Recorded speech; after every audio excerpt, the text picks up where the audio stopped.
I want to thank Doug and the team for inviting me here.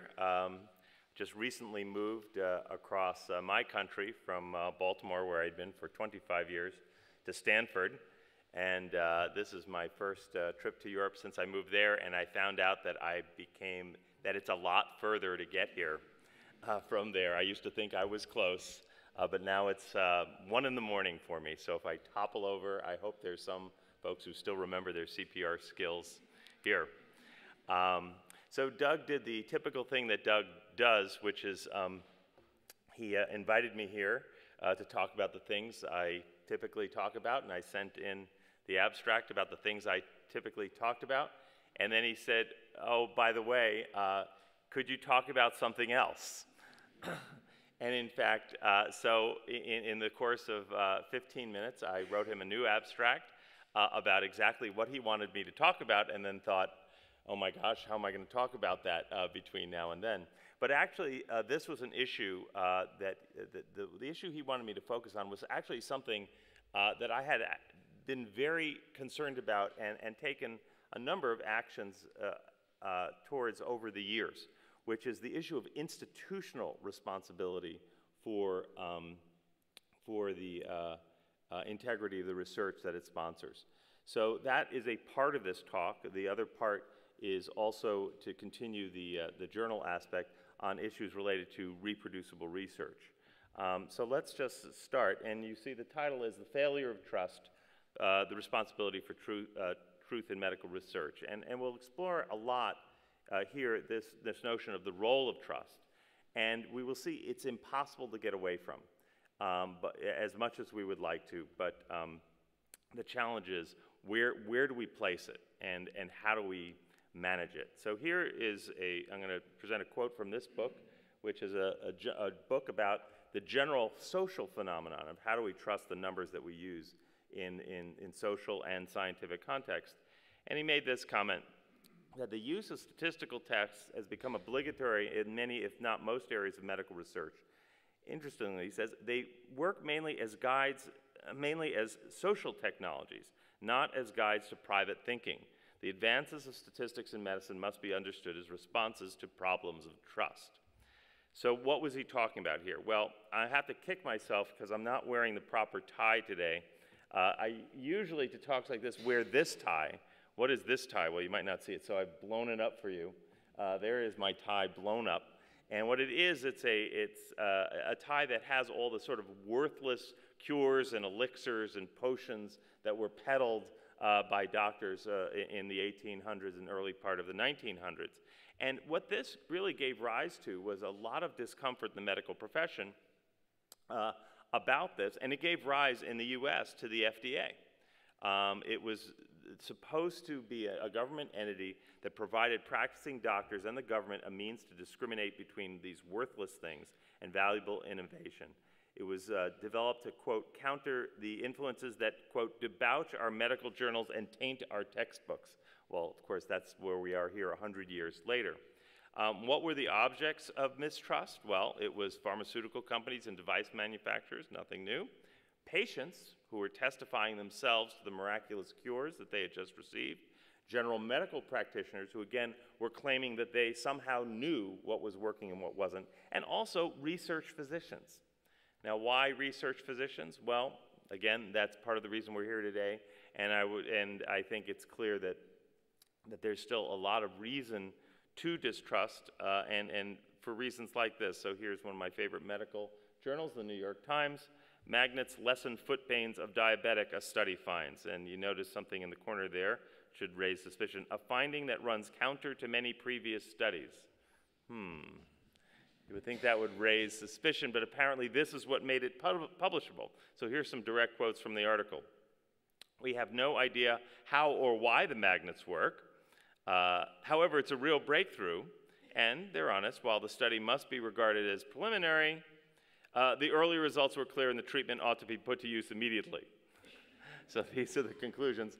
It shouldn't be surprising that a Cochrane review a few years later said that this didn't work and that those other previous studies were probably right. Oh, you didn't get that quote. And then we get articles like this, and I could make my whole talk about articles like this. I put this up here because I remembered hearing it reported on our national public radio. This is an article on claiming that there was a genetic signature, just a very few genes, that predicted longevity in humans. I remember getting out of the shower, listening to this, and walking out and saying to my wife, well, that's not true. Well, a few months later, yeah, it wasn't true. A total screw up in the processing of the samples. And the point is, if I could just say that wasn't true getting out of the shower, you would think that all the authors on this paper and all the time and all the reviewers would have figured that out. And yet they didn't. It was completely obvious to the bioinformatics community, and this retraction actually came very, very quickly. Well, here's another article, New England Journal. We're going up the scale here. And I don't know how many of you recognize this. This was a claim that we could develop a genomic signature that would tell us which tumors responded to which chemotherapies. And we're actually going to spend a little time on this. This was actually at the heart of a scandal at Duke University, where this was just one of a series of about 20 to 30 papers that have all now been retracted. And we're going to talk about that in a little bit more length. This was retracted in 2011. Here are some of just one of many, many articles. Now, we are starting to see articles like this. This is in the New York Times a few months ago, but just 2 days ago, you might have seen a PNAS paper found that many of the retracted science papers were not functions of just mistakes, but of actual misconduct. Here is the paper. And it's actually a very sobering paper and something we need to pay serious attention to. And what have they shown? This is, do we have a pointer up here?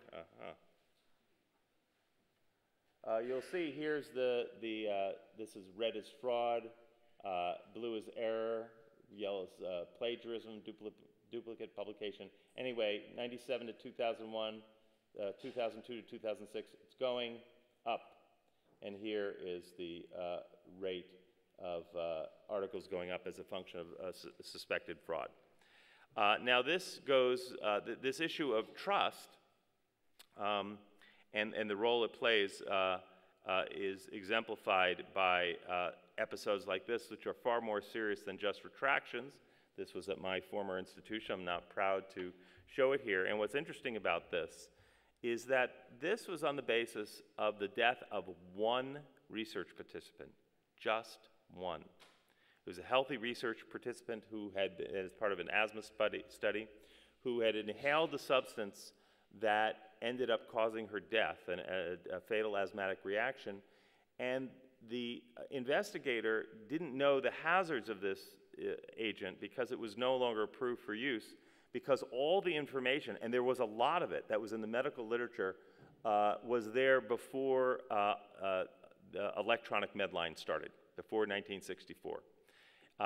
Interestingly, almost all the literature could instantly be retrieved with Google Scholar, which found all of it with a single search.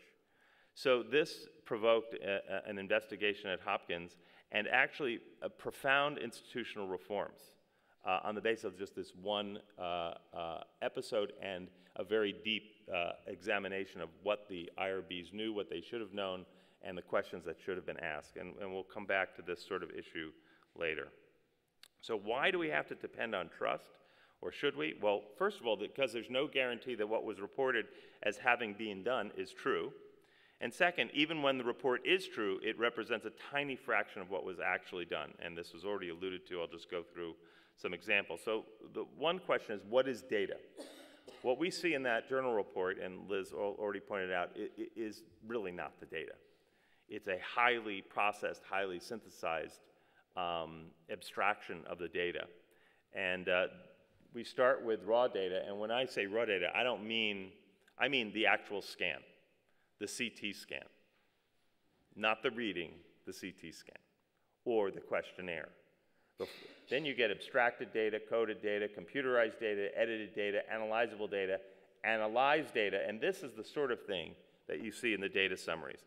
And the importance of recognizing this cascade, and you could probably put in 5 steps between each one of these, is that at every step, and this is a slide from Deb Zarin, head of CT.gov, there's a decrease there's a decrease in a sense, the information integrity. There's questions about whether that was done in the proper or reasonable way, or whether other people would do it differently. Reasonable people can differ, and that introduces uncertainty. And this lack of confidence that what you have at the end is what you started with is depends on, a sense, a chain of custody, confidence in the chain of custody of all those judgments that you cannot see. Here's a more concrete example. This is a questionnaire that was part of a study that was done at Hopkins. And here we have, I'm going to focus on this question, have you ever smoked marijuana? Yes. At what age did you start smoking marijuana? 21. Do you still smoke? No. Married with 5 kids, whatever.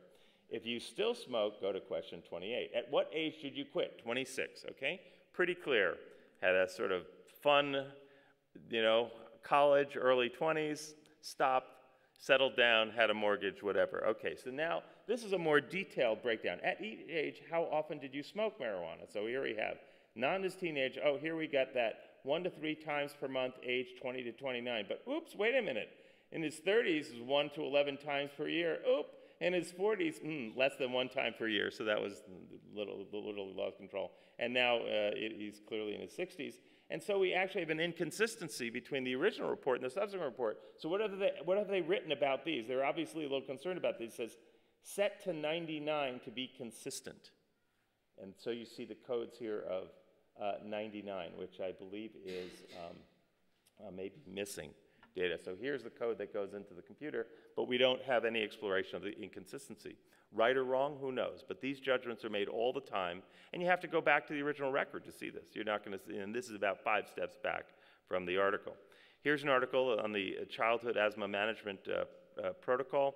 A very good article in the New England Journal. And these slides are courtesy of the Jim Tanasha, who was one of the PIs.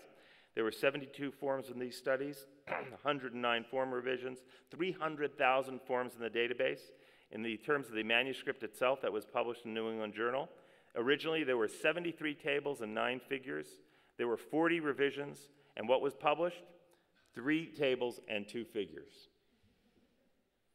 So, like I said, highly processed, highly synthesized. We have to trust that in that reduction from here to here, that all the right judgments were made. And I don't just mean by the authors or the investigators. I mean by the journal editors. I mean, they themselves are selecting which specific information conveys the important essence of this. So this is why scientists have said things like this. This is actually in the computational sciences. An article about computational science in a scientific publication is not the scholarship itself. It's merely advertising the scholarship. The actual scholarship is the complete software development environment and the complete set of instructions which generate the figures. This is in computational science. This idea of what's called reproducible research is now moving over into the medical literature, as I will show in a second. A statistician commenting on this, talking about himself in the third person, said, David Donahoe does not vouch for and will not cite the computational work of his own students who specifically refuse to work reproducibly. He believes there's nothing of lasting value in what they've done. It has, in his eyes, more or less the same status as anecdote or gossip. So how do we diminish the need for trust? Well, of course, with the FDA and the advent of formal medical research structures, we have all these strictures for doing good studies. So we don't accept testimonial of scientists. But that turned out not to be enough. We need to make sure we could see through that. So we have the development of reporting guidelines, like the consort and all the attendant guidelines. So you could actually see for yourself.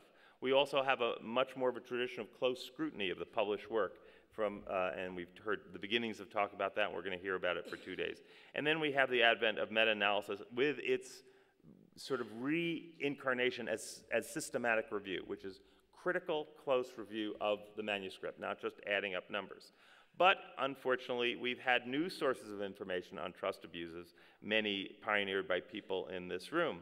We have looking at the protocols, comparing abstracts to what's published, looking at the FDA data, looking at the trial registration information, looking at patterns from meta-research. I'm sure we'll hear that from John Ioannidis tomorrow. We have whistleblowers and litigation, retractions, investigations, and then what we've learned from data sharing.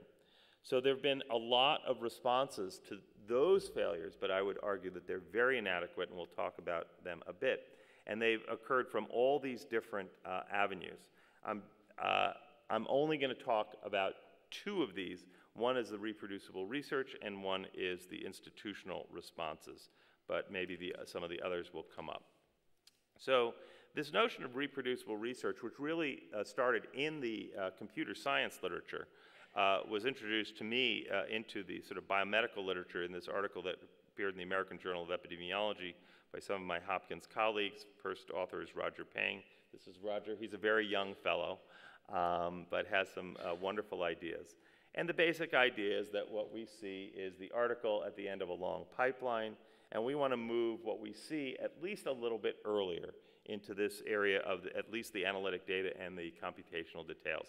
This is not nearly enough, but it's the beginning of something. I do want to point out that part of this reproducible research initiative, which you don't hear much in the biomedical arena, is a new way of using current resources to publish articles, and Liz was commenting on this. But there's this movement of what's called literate programming in a program called SWeave, where the document, it looks like a journal article, but it has the code and the data embedded in the document. So if you change even one data point, all the figures and all the tables instantly recalculate.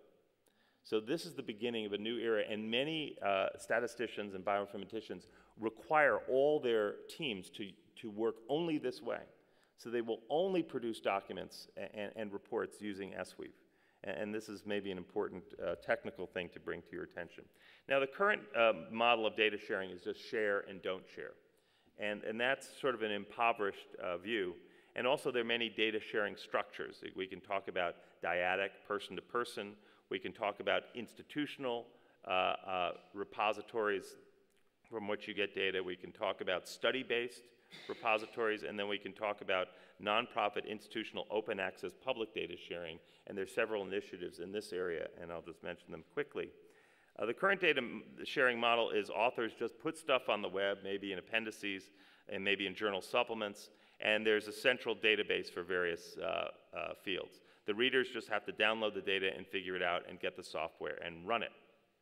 That does not have to be the model. The model, as I said, can be embedding it in documents where analyses are already done. But the other thing is that there are shades of gray in how data can be shared. And this article also introduces this notion of the different kinds of contractual arrangements for data sharing. In this case, we have a spectrum going from just giving the data to somebody and can be used for any purpose to it can be used for any purpose, but you have to cite it, to it can be used to produce new findings or results, but that data has to be turned back to the original authors, and perhaps they are co-authors, or it can only be used to reproduce the original findings. And you can probably think of more variations on this. But the point is, we don't have to talk about data sharing and reproducibility just in terms of, do I hand over my data or do we don't? There was just a 2-day conference at the Institute of Medicine in the US on this issue, and that will be on the web in a few weeks. And there's a lot of good stuff talked about there. So what should journals do, and what can they do? Well, I work at the Annals of Internal Medicine in a role similar to what Doug and several others do here at the BMJ and other journals, and we were triggered by many things going on, one being this particular article that stuck in our craw. It said that folks lived 4 years later if they won an Academy Award. I won't go into all the details. We were a little uncomfortable with this. Every time the Academy Awards come around, you see this sort of article. We actually asked the author to put the data on the web as a condition of publication, and he did for 1 day, the day it was published. Then he removed it, quote, for reasons of confidentiality. Now, I wasn't aware that Oscar winners or actors were so worried about confidentiality and privacy. In fact, what happened was after another scientist hounded him for the data for 5 years, he actually never said he could never find it. He had to reproduce the data set. This person reanalyzed the data and found that the result was not a statistically significant 4 years, but a non-significant 0.7 years. So now finally we get this sort of coverage, at least suggesting that there's a debate here, but I would argue there are other reasons to want to win. Now, journals do a lot of things. They have conflict of interest statements. These are all getting at the trust issue. Reporting guidelines.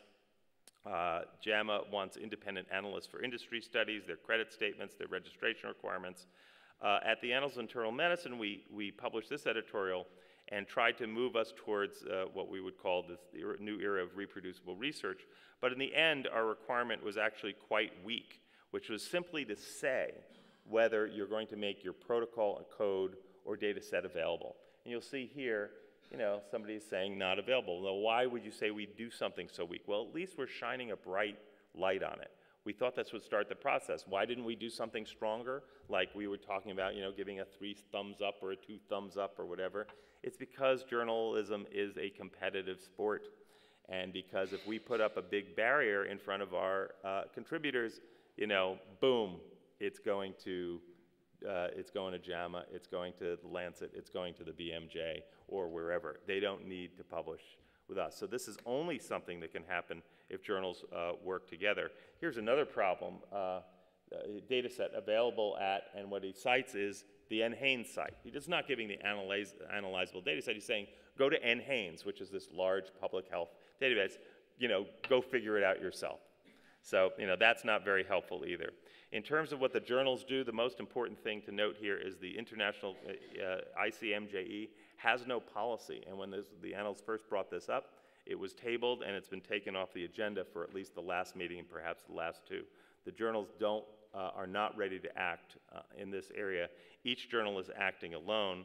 Biostatistics, a journal that has Roger Peng as a reproducible research editor, actually runs data and marks the papers, and that's shown here, with a code saying whether they provided code, data, or actually they could reproduce the information. I'll show you an example from the New England Journal, which has no policy, but they are more recently, although it's not in the information for editors, requiring that you, oh yeah, this is the BMJ. The BMJ, I have to say, has joined the Annals in doing exactly what we do, and they also sometimes yell a lot louder than we do. But this is from the New England Journal website just last week. This is an article. I was very interested to hear about this protocol business. So I went to the supplementary materials. It's sort of difficult to find, and there we found the protocol. It says, and so I opened it up. And when I showed this at the IOM last week, everybody laughed. You guys actually will breathe a sigh of relief because this is what I found. Finally, something completely comprehensible. Well, this wasn't on the other side of the Atlantic. This is the protocol that's available on the New England Journal site. So I used Google Translate to translate it, and this is what I got. So, what can journals not do? They can't be effective acting alone. They can't be the custodians of all research data or protocols because it will be different on every site, and that also requires resources they don't have. They can't afford the staff for this, and they can't be the sole guarantors of scientific quality. There has been a journal success story, which of course was clinical trial registration. Now, why was this successful? It was successful because it was a central repository, in this case sponsored by the US government, a legislative mandate, the journals working together, and Deb Zarin, who is the head of clinicaltrials.gov. What are we learning from that? We're learning a huge amount. Now, we're learning that there's a lot of imperfection in the scientific literature. And I just want to, I know I'm using up a lot of my time, but the one thing that they have found is that a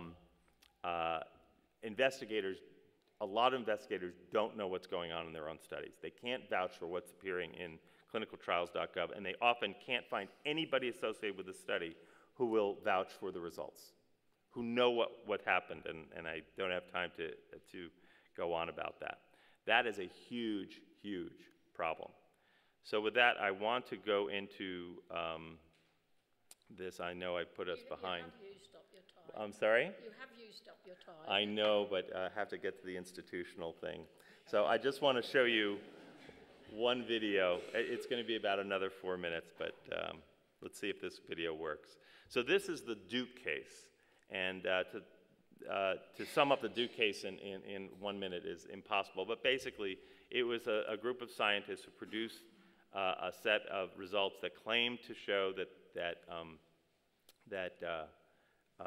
the tumors could be matched to the chemotherapy. Two statisticians, almost since the first day this was published, showed that it was false. For 5 years, these guys tried to get the attention of the journals, of the medical community, of the funders. They could not do it. I heard it 3 years before it exploded, said it was a slam dunk.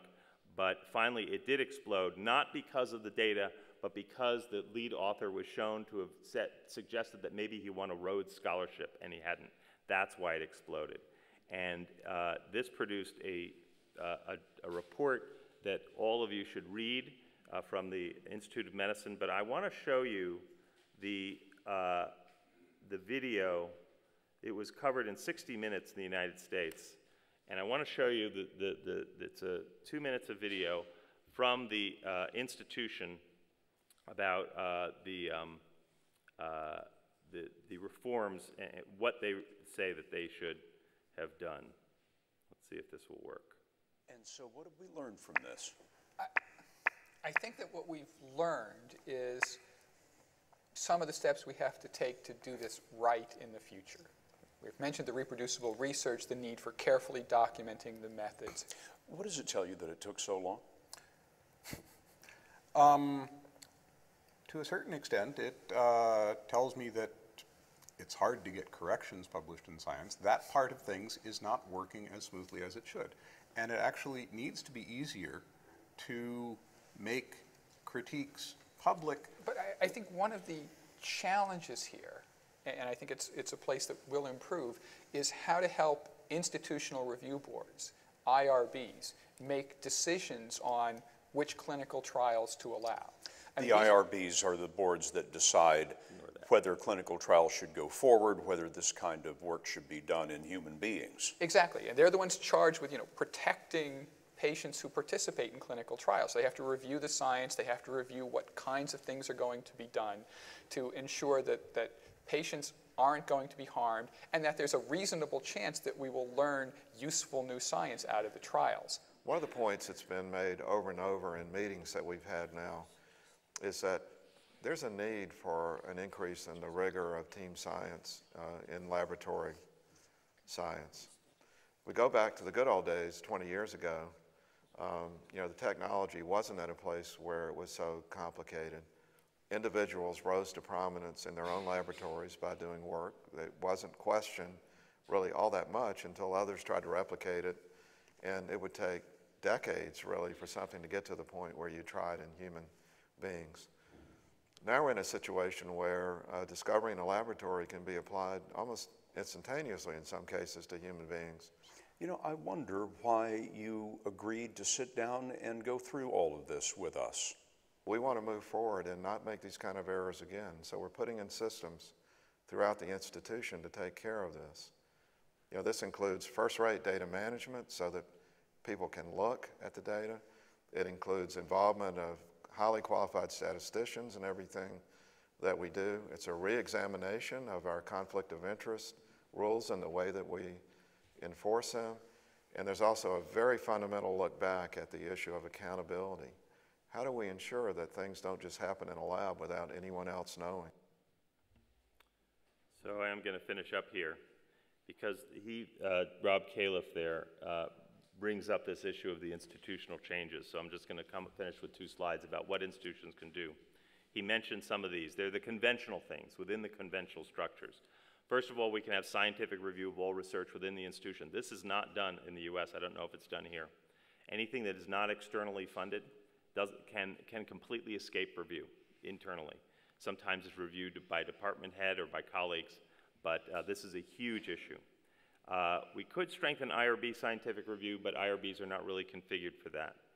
We could have spot audits of research. This is being done in a number of institutions by the IRBs to make sure that what they said they're going to do, they're doing. You could, of course, have better training of clinical investigators and more accountability within research teams, although thinking about what that means is difficult. But the more important reforms, I think, go beyond the current framework, really involve changing the model. First of all, I would argue that we need to start credentialing investigators and data managers. That is, you can't walk into a surgical suite and start doing surgery if you haven't been trained in surgery. Almost anybody can do a clinical trial, and this should end. A lot of the problems we're seeing are because of that, and going to research ethics courses is not going to solve it. We also have to fundamentally change the reward system. We have to reward more for team science. We have to reward for making data reproducible, and we have to change a system where we have winner takes all and all credit and funding flows to the top. A lot of the sources of the abuses are led by this, and actually at Stanford they're currently trying to develop a new model for promotion, and I would predict that this could have a very profound effect on how people go about their science. We have to respect and facilitate the reporting of whistleblowers, perhaps with internal research integrity ombudsman, and we have to have journals, funders, and institutions work together in a whole range of areas, data sharing just being one of them, to initiate reform, because as we saw with registration, it's not going to happen without that.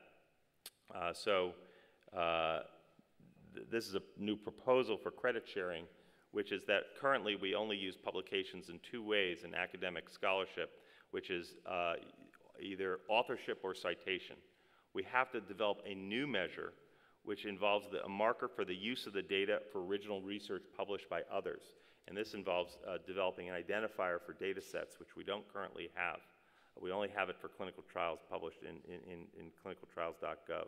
And so this is something we also have to do. As soon as you get credit for reuse, again, everything changes.